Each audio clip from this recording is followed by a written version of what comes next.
அடுத்ததா சிம்ம லக்னத்தில் பிறந்தவர்கள் என்ன பண்ணணும்? சிம்மத்தில் பிறந்தவர்களுக்கு கன்னி அப்படிங்கிறது தனஸ்தானமாக வரும், 2ஆம் இடம். கன்னி அப்படிங்கிறது என்னென்னா நோய்வாய்ப்படக்கூடிய ஒரு வீடு தான் அது. ஸோ நோயாளிகளுக்கு உங்களால் முடிந்த உதவி, அதாவது இப்போ நீங்கள் ஜிஹெச்சுக்கு போய் இல்லை இந்த மாதிரி கவர்மெண்ட் ஹாஸ்பிட்டல்ஸில் எத்தனையோ எளியோர்கள்லாம் வைத்தியம் பண்ணிகிட்ருப்பாங்க.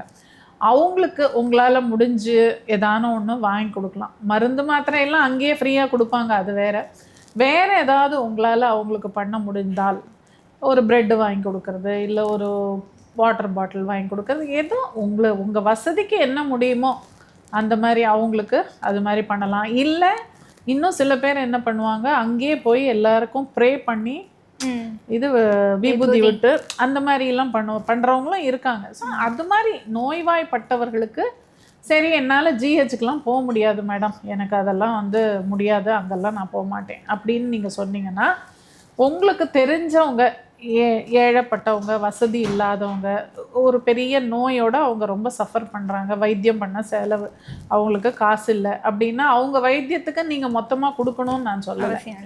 நீங்கள் என்ன பண்ணலாம், உங்கள் ஃப்ரெண்ட்ஸ்கிட்டேருந்து ஒரு 10 பேர்கிட்ட கலெக்ட் பண்ணி க்ளவுட் ஃபண்டிங்னு சொல்கிறாங்க இல்லையா, அந்த மாதிரிலாம் கூட நீங்கள் ஹெல்ப் பண்ணலாம். நோய்வாய்ப்பட்டவர்களுக்கு உங்களால் முடிந்த உதவி செய்யணும், அதுதான் இதனுடைய